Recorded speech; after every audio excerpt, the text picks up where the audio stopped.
Olá, parelhas. Eu saúdo a todos os irmãos parelhenses com a paz do Senhor. Eu queria convidar os irmãos parelhenses para nós meditar no estudo sobre o dízimo, né? É um estudo muito polêmico. Na verdade, é um dos motivos pelo qual hoje não estou congregando em nenhuma instituição religiosa. Eu vou ler 2 versículos para a gente não perder muito tempo da palavra de Deus, para a gente meditar nesse assunto tão interessante e polêmico que é o dízimo. Eu vou ler um versículo no livro de Malaquias, capítulo 2 e versículo 1, que diz assim, Malaquias, capítulo 2 e 1, que diz assim: E agora, ó sacerdote, este mandamento é para vós. Aí Deus estava falando com o sacerdote. Agora Malaquias 1 e 6. O filho honra o pai, o servo o seu senhor. E se eu sou o pai, onde está a minha honra? E se eu sou o Senhor, onde está o meu temor? Diz o Senhor dos Exércitos: a vós, sacerdote, que desprezai o meu nome e dizeis: em que te desprezamos? Ou seja, observe que Deus está falando com o sacerdote no livro de Malaquias. Todo o livro de Malaquias, Deus está falando com o sacerdote. Agora aqui em Neemias, capítulo 13, versículo 3, que diz assim: Sucedeu, pois, que, ouvindo eles esta lei, apartaram-se de Israel. Apartaram tudo de Israel, toda a mistura. Ora, antes disso, Eliasibe, sacerdote que presidia sobre a câmara da casa do nosso Deus, tinha se aparentado com Tobias, e fizeram-lhe uma câmara grande, onde antes de se metia as ofertas de manjares, o incenso, os utensílios, os dízimos do grão, do grão, do mosto, do azeite, que se ordenaram para os levitas, e cantores, porteiros, como também a oferta usada aos sacerdotes. Esse texto aqui é interessante, que deixa claro que ali no templo, né? No templo tinha uma câmara, ou seja, um depósito. Aí naquele depósito era onde colocavam os dízimos, as ofertas, e tinha um sacerdote exclusivamente para cuidar daquilo.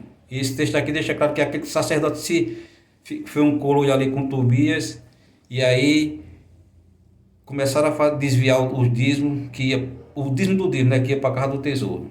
Então eu li esses textos aqui para me basear no estudo que eu irei falar para os irmãos em relação ao dízimo, né? É mais ou menos assim, porque o ladrão do dízimo, ali de Malaquias, na verdade, se você for estudar Malaquias e Neemias, você vai entender que o ladrão do dízimo era o sacerdote e não o povo. Quem estava roubando era o sacerdote e não o povo. Eu vou falar um negócio bem interessante, olha. Porque assim, Malaquias era contemporâneo de Neemias, ou seja, era tudo ali da mesma época, estava tudo junto na mesma região. Eles vieram tudo do cativeiro na segunda leva, quando veio Neemias, né? Ele veio junto de outros profetas, eles vieram do cativeiro. A primeira leva veio Esdras. Os irmãos estudam isso, os irmãos entendem. Ou seja, essa mensagem de Malaquias, que ele repreende os sacerdotes, está tudo aqui dentro desse capítulo de Neemias 13. Aconteceu aqui nessa época, nesse período, que o povo tinha se corrompido.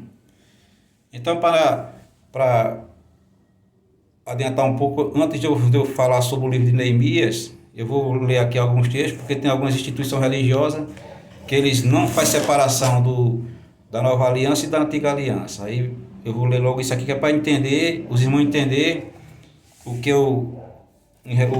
sentido do estudo, né? Diz assim, ó, lá em Neemias, no livro de Jeremias 31 e versículo 31 e 32, Deus deixa bem claro que ele estabeleceu a nova aliança, e a nova aliança ia ser dentro do nosso coração, né? Ou seja, ele ia morar dentro da gente. Eu vou ler os versículos aqui do Novo Testamento, bem rápido, que eu até notei aqui para adiantar. que é só para esclarecer um versículo que tem lá em Mateus. Diz assim, olha, Hebreus 9, 22 diz: sem derramamento de sangue não há remissão. Hebreus 9, 22. Mateus 22 e 28 diz assim: porque isto é o meu sangue, o sangue do Novo Testamento, que é derramado por muitos para a remissão de pecado, né? Observe que Deus tinha usado Jeremias para dizer que estabeleceu uma nova aliança. Aí Jesus aqui está dizendo: eis aqui o sangue do Novo Testamento. Ou seja, a nova aliança iniciou ali depois que Jesus morreu, né? Aí Romanos 10 e 4. O fim da lei é Cristo, né? Hebreus 7 e 12. Porque mudando-se o sacerdócio, necessariamente se faz também mudança da lei. Entendeu? Também é interessante? Ou seja, eu li esse texto aqui para deixar claro que esse estudo de hoje é exclusivamente para as pessoas que acreditam na nova aliança, né, que a gente vive pela nova aliança, porque tem grupo religioso, até cristão, que não faz separação não, né? E esse texto aqui dá para entender que existe uma separação da nova aliança e da antiga aliança. Mas isso aqui depois eu vou fazer um estudo bem aprofundado em relação à nova aliança e postar para os irmãos. Então, vamos ver o mais interessante, porque na verdade quem estava roubando a Deus eram os sacerdotes. Se você ler todo o livro de Neemias, de Malaquias, você vai entender que a mensagem de Deus é para os sacerdotes. O que a maioria das instituições religiosas manipula pessoas é porque eles usam aquele texto de Malaquias 3 e 8, né? Aí começa a manipular o cabo, botar medo no cabo, né? Muitas pessoas hoje não procuram conhecer. No meu caso, irmão, eu vou dar um exemplo. Logo quando eu comecei a congregar, na minha época, se você fosse para um culto de Santa Ceia, ali na frente do templo tinha um irmão esperando você para saber se você era dizimista. Se você não fosse dizimista, você nem entrava na igreja e nem tomava Santa Ceia. Uma vez eu fui para São Paulo, lá na sede mundial da Deus e Amor. Antes de entrar na igreja, cada porta daquela igreja tinha uns 2 ou 3 obreiros conferindo o talão dos irmãos para ver se os irmãos eram fiel no dízimo. Ou seja, o dízimo eles colocam como uma barreira em relação à salvação. E a gente sabe que a salvação é de graça, é um dom de Deus. É gratuito, não precisa de esforço nenhum. Ou seja, até aqui em Parelhas, na época que eu vi muito isso. Eu cheguei a congregar numa instituição que é muito conhecida aqui. Que você, quando você entrava dentro do templo, aí tinha uma folhinha com a relação dos irmãos que não dizimavam. Aquilo ali envergonhava os irmãos. Ou seja, aí hoje não existe mais porque isso pode dar até processo, né? Os pastores não colocam mais não, mas os pastores geralmente usam mais Malaquias, que é para colocar medo no cabo. Mas vamos falar agora o interessante. Que Malaquias, ou seja, todo o contexto de Malaquias está ali em Neemias. Então vamos lá para Neemias. Eu escrevi aqui um bocado de versículo de Neemias para a gente entender direitinho. Sim, antes de entrar em Neemias, tem 2 assuntos importantes que eu quero falar para os irmãos. Ou seja, os dízimos, quem ia para o templo, na verdade não era o dízimo, era o dízimo dos dízimos, né? Os dízimos eram para a tribo de Levi, e o dízimo do dízimo ia para o templo. E quando o dízimo do dízimo chegava no templo, o dízimo do dízimo tinha que ser repartido com os cantores, que nem os irmãos viviam aquele texto, com os porteiros, né? E até com os necessitados. Os dízimos dos dízimos. Aí a gente não sabia disso. Quem ia era os dízimos dos dízimos, quem ia para o templo. E o mais interessante é que o dízimo não existe mais, o templo não existe mais hoje.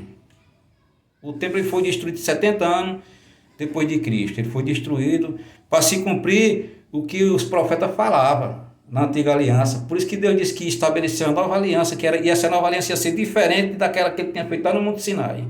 Em Jeremias 31, versículo 31 e 32. Então, o templo já não existe mais, né? A tribo de Levi não existe, não tem como você comprovar hoje que um levita ele é levita ou não, né? E naquela época, quando eles levavam o dízimo do templo para o templo, só existia uma doutrina, Só o ensinamento da antiga aliança. E eles acreditavam em tudo que era escrito na antiga aliança, eles acreditavam. Ou seja, eles levavam o dízimo com respeito a Deus e aos ensinamentos de Deus. Hoje a diferença é grande, né? Quantas instituições religiosas ensinam? Uma diferente uma da outra, né? É muito diferente. Se você leva, se por exemplo, a minha igreja é verdadeira ensina corretinho, eu estou levando para lá. Você não pode falar isso. Quem podia falar isso eram os judeus, que só existia uma doutrina. Hoje existe mais de 30 mil doutrinas no mundo inteiro. Está entendendo? Ou seja, você pode ser dedicado como for, isso Deus se agrada, mas em relação à doutrina, a maioria das igrejas manipula as pessoas, né? Então esse assunto aqui é interessante. Então vamos lá. Eu vou para o livro de Neemias. Vou ler o capítulo 10 de Neemias. Vou ler 2 versículos do capítulo 10 de Neemias. Diz assim. Neemias 10, 37 e 38.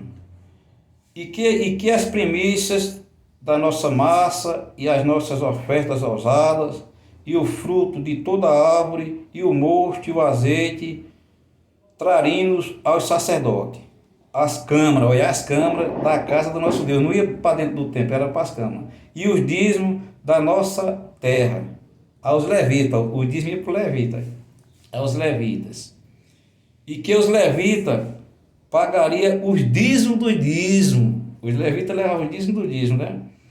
E que os sacerdotes, o sacerdote filho de Arã estaria com os levitas quando os levitas recebessem os dízimos, e que os levitas traria os dízimos dos dízimos à casa do nosso Deus, à câmara da casa do tesouro.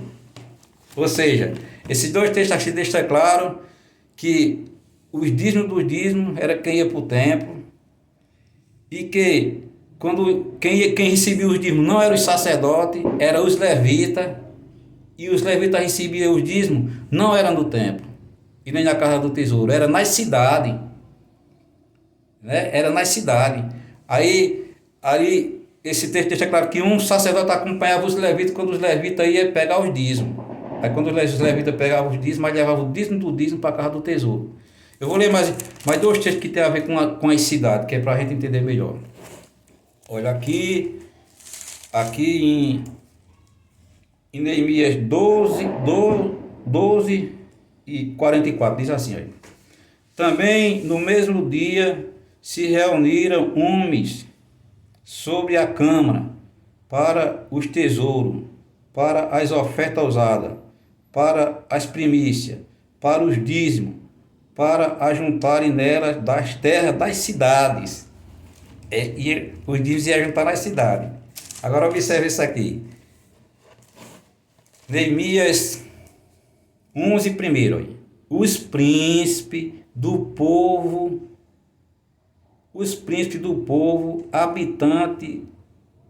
habitarão em Jerusalém, mas o resto do povo lançou sorte para tirar um de 10, para que habitasse na santa cidade de Jerusalém, e as 9 partes nas outras cidades. Olha, esse texto aqui é interessante, porque antes eu achava que os levitas estavam tudo ali e dá para entender isso pelos ensinamentos do dízimo. Estava tudo ali no templo, cuidando da casa de Deus, todos os levitas, né? Mas na verdade, esse texto aqui deixa claro que de cada 10 levitas, um levita de 10 era escolhido para ficar na cidade santa ali de Jerusalém para cuidar das coisas de Deus. E o restante ia para as cidades. Ou seja, existia 48 cidades distribuídas para os levitas ficarem nelas. Se for estudar na Bíblia, existia 48 cidades. E as instituições geralmente não ensinam isso, mas ensinam separado para a pessoa não entender que tem a ver com os dízimos. Ou seja, os dízimos nunca foi para o templo, nunca foi para o sacerdote, né? Nunca foi para o sacerdote. O dízimo ia para os levitas. Os levitas, quando ia receber os dízimos, ele ia receber nas cidades, onde os levitas ia para a cidade. Aí, quando ele recebia os dízimos, Aí ele daquele dízimo que era cereais, não era dinheiro. Ele tirava a 10ª parte, aí o sacerdote levava para a casa do tesouro. Ou seja, quem ia era o dízimo do dízimo. Não era o dízimo. Entendeu? Era em cereais. Então a gente precisa saber disso, né? Existem muitos textos. Os irmãos depois pegando Malaquias e Neemias, vocês vão entender que o contexto dali de Malaquias está aqui em Neemias. Porque aqui no capítulo 13 de Malaquias, aí mostra quem era o ladrão. Quem estava roubando a nação. Aqui no versículo 3 de Neemias, eu já li até esse versículo aqui. Olha, e sucedeu Neemias 13:3. E sucedeu, pois, que ouvindo, eu vou ler o 4. Você pode ler todo o capítulo que você entende melhor. Ora, antes disse Eliasabe, sacerdote, que presidia sobre a câmara da casa do nosso Deus, se tinha aparentado com Tobias. Ou seja, esse sacerdote aqui, ou seja, vamos supor que é o pastor hoje. Esse sacerdote aqui, ele fez coloio com Tobias. Esse sacerdote era quem tomava conta da câmara. Ou seja, os dízimos, ele era quem recebia, era quem pegava os dízimos dos dízimos, os cereais. Aí ele fez coloio com Tobias e fez outra câmara em outro lugar, né? Ou seja, outro depósito. E estava desviando o dízimo que ia para o povo, e estava desviando e o povo passando necessidade. E você for ler todo o contexto aqui, você vai entender que o povo se revoltaram e começaram a se afastar de Deus. Chegaram a se casar com mulheres que Deus não se agradava, de outras religiões. E lá em Malaquias, Deus também repreende eles da mesma forma que eles estavam se separando e se casando com outras mulheres que Deus não admitia, devido a aquelas pessoas acreditavam em Deus estranho. Então, você lendo Malaquias, aí você trazendo aqui para Neemias 13, você vai ver que tudo se encaixa aqui. O ocorrido de Malaquias é aqui em Neemias 13, porque Malaquias era contemporâneo de Neemias. Contemporâneo, eles vieram tudo junto na segunda época, na segunda leva do pessoal que veio do cativeiro. Então é muito importante você saber disso. E quando eu li no início do estudo aqueles versículos em relação à nova aliança, é porque os defensores do dízimo hoje, ele usa aquele versículo de Mateus, que Jesus diz assim, eu vou até ler. Ele lê muito esses versículos aqui, para manipular a pessoa. Mateus 23 e os outros textos fora do contexto para tentar manipular a pessoa. Mateus 23 e 23, olha, o que é que diz? Mateus 23 e 23, diz assim: ai de vós, escribas, fariseus, hipócritas, pois que dais os dízimos da hortaliça e do edro e do cominho, e despreza o mais importante da lei, não é da graça não, viu? Da lei, o juízo e a misericórdia, e a fé, desviar, porém, fazendo essas coisas, e não omitir aquelas. Os irmãos, porque eu estou com minha vista meia. Então, eles usam esse texto para justificar que no Novo Testamento Jesus falou sobre isso, mas Jesus aqui estava falando para os fariseus que são judeus, que não são cristãos, para os escribas que não são cristãos, e a nova aliança que nós vivemos hoje não era estabelecida ainda, que Jesus não tinha morrido. Jesus disse, sem derramamento de sangue não há remissão de pecado. E lá em Mateus, que eu até li para os irmãos, Jesus disse assim, que Mateus 26 e 28, o sangue da nova e eterna aliança. Está entendendo? A nova aliança para nós vemos na graça, ela foi estabelecida depois da morte de Cristo. Quem lhe justifica é o sangue de Cristo. E nós vemos debaixo da graça de Cristo. A graça é de graça. Ou seja, o dízimo hoje, ele é manipulado. Né? Eu acho interessante, eu tenho mais de 60 estudos sobre o dízimo. Os judeus, eu gosto muito de ouvir estudo de rabino. Os judeus, eles fazem assim hoje, aquele judeu bem sincero. Tem judeu malandro também, que nem hoje existe muita gente. Ou seja, eles pegam o dinheiro, aí beneficia uma pessoa que não tem condições para estudar numa universidade, pega aquele dinheiro, os mais necessitados, o que Jesus ensinou, para a gente ajudar os mais necessitados, né?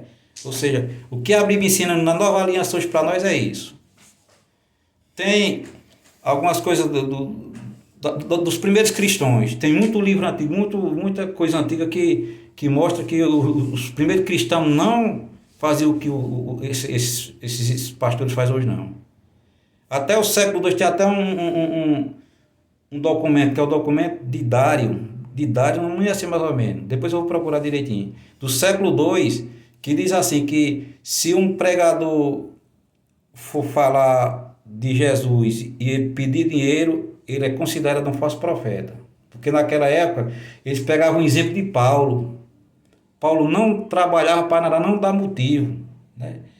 Aí, quem engana hoje pega aqueles versículos que alguns ensinadores daquela época eram beneficiados, né, era sustentado pela igreja, mas aqueles textos não falam do dízimo, não. O apóstolo Paulo fala muito de contribuição, né? Então, irmão, Deus abençoe os irmãos. Depois eu vou tirar um tempo para estudar sobre a graça. Então, o estudo do dízimo é muito aprofundado. Então, eu coloquei essas duas questões aqui para os irmãos dar uma examinada, dar uma estudada e ver que você está sendo manipulado, que o pastor está lhe enganando. Ele é enganado e está lhe manipulando. Não precisa ser pagar dízimo, não, devolver dízimo, não. O dízimo não era em dinheiro. Ele disse que já existia dinheiro naquela época. Tem versículo na Bíblia que o pessoal vendia o dízimo, que era cereais, para comprar mantimento para se alimentar, né? Ou seja, então é muito profundo isso, mas é um dos motivos que eu não estou indo para a congregação hoje, porque é muitas vertentes do cristianismo. Ou seja, eu não posso dizer que é onde eu estou ensinando, está ensinando, não, ali você está sendo manipulado. Os judeus levavam o dízimo porque ali era só uma doutrina. Era só aquele ensinamento santo da lei judaica que o judeu respeitava como até hoje respeita, e eles levavam com sinceridade, mas hoje não. Hoje pegaram a palavra de Deus e cada um faz do jeito que eles querem. Eu fiz até um vídeo ontem desse que mostra como surgiu as igrejas nos Estados Unidos. Todas elas surgiram por intermédio de visões, de revelações, por intermédio de anjos, e cada uma ensina diferente uma da outra, né? Então, Deus abençoe os irmãos. Ore por mim. Aí, para finalizar, eu vou deixar só esses concluindo aqui o assunto aí, que é o tema do estudo. O ladrão de Malaquias era os sacerdotes. Você pode ler todo o livro de Malaquias. Se você botar o dedo no versículo no versículo 8 de 3 de Malaquias, você vai ler todinho, você vai entender. Ali o 3 o capítulo 3 do versículo 8 é aqueles, né, a maioria das pessoas não procura entender, né? Ou seja, o ladrão do dízimo era os sacerdotes. Eliasabe, o sacerdote junto com Eliasabe. Eliasabe junto com Tobias. Não me perdoe, né? Olha. E hoje muitas instituições diferentes, muita manipulação, muito engano, irmão. Ele chora, eu já tive experiência de pastor que chorava para enganar os irmãos. Chorava, irmão, derramava lágrimas nas orações dele e enganava os irmãos, chorava também. Diga aí, na hora de orar pelo dia, o cara chorar. Para mandar dinheiro para os irmãos dar, para os irmãos chorar. Mas na verdade era enganando, e depois ele ficava zoando dos irmãos. Então Deus abençoe, irmão, ore por mim. Depois vou dar um estudo sobre igreja. E Deus abençoe, né?